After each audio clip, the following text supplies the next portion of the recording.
Howdy mates, good morning, how are we all doing? It is Wednesday, January 11th, 2023. So I'm revisiting a site that I haven't been to since last July. So you could say back in July it was a lot warmer outside. So at least today it is basically right now in the upper 50s, going into the 60s. And by the way, that would have been a cool time to live as well. But where I'm visiting is known as the Corkscrew Swamp Sanctuary, which is based in North Naples. So, well, it's a little bit of a drive considering where I live, which is in Inglewood, but you know, I usually come here every few months. I mean, granted, I do wish that it were a little closer, but it is what it is. But Corkscrew Swamp Sanctuary essentially began having protection during the 50s. Well, 1940s going into the 50s. Because, of course, there was a time when, there was a lot of exploitation of resources, especially with all of this bald cypress that surrounds us. It was at risk. And actually here you can find a great example of a bald cypress, as indicated by their needles here, horizontally. And they are actually directly alternate of each other too. So they don't exactly line up, opposite sides, but rather think of it more as like a ladder, for instance. But bald cypress is one of the most common trees that you will see here in particular. And basically there's really up to 6 different ecosystems that you can see at this park. You've got your cypress forest right in front of me. You have some flatwoods that are a bit further out here, mostly slash pine. And then if you look to your right, you've got some, just past these trees, you've got some marsh going on. And then you also can't forget, of course, lettuce lakes too. But that's a bit more later on this boardwalk. Anyway, point said, if it were not for the number of different coalitions and even the National Audubon Society, if it wasn't for them stepping up, it's possible that this very place that we're traversing through would no longer exist. Okay, give me just a second. There's a group of people who are about to pass me. Hold on a moment. Alright, so I was letting that group of people pass by.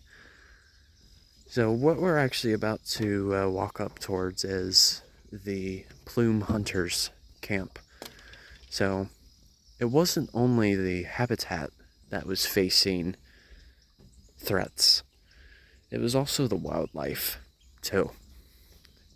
Specifically, back during, the 30s, 40s, and even 50s, there was a particular operation that was going on down here. It was known as the Plume trade. And you may be wondering, okay, what exactly do the plumes refer to? Well, think of it this way. The plumes refer to a particular type of feather that is usually found only on wading birds. So some examples include great egret, great blue heron, snowy egret. Those are a couple. Wading birds are basically water birds.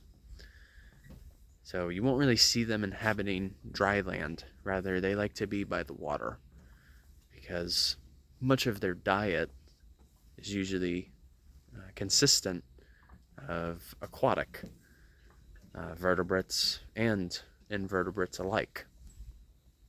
So their plumes were like these very light feathers that, in a sense, they were kind of like showy, especially from the males.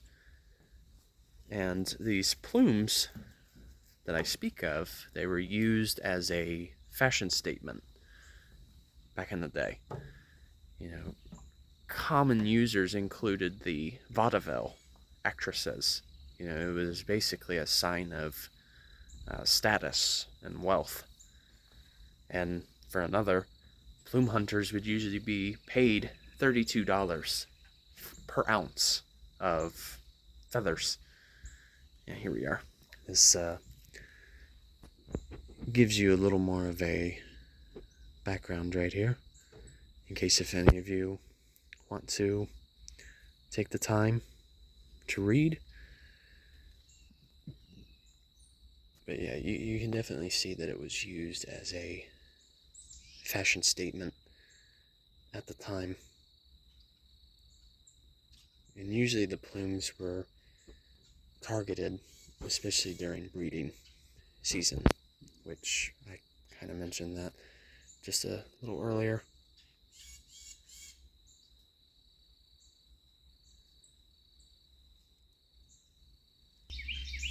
Alright. But yeah, you can just see that, initially it was only a couple of thousand acres that were covered, but then eventually the park expanded even further. And for the longest time, this park was actually very inaccessible. It was tricky to get to, just because at the time there weren't as many roads back then. So this is always like a little oasis among all the development that is happening right now at such a rapid pace.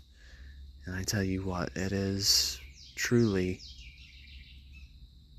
depressing. I think the most ironic part of it all is, not speaking on behalf of everyone, but I think the greatest irony of it all is they may be attracted to Florida's weather and even their natural scenery, but the thing is, some of that has to be sacrificed in order for them to live there. And so those natural habitats that I speak of are dwindling as a result. So that's, it's not only happening in Florida, of course, it's happening basically all over the world. So, fortunately, since this is protected under the National Audubon Society, this place cannot be touched at all. It will always remain the way it is. And not only that, but this place is one large classroom for understanding Florida's ecology, especially in South Florida.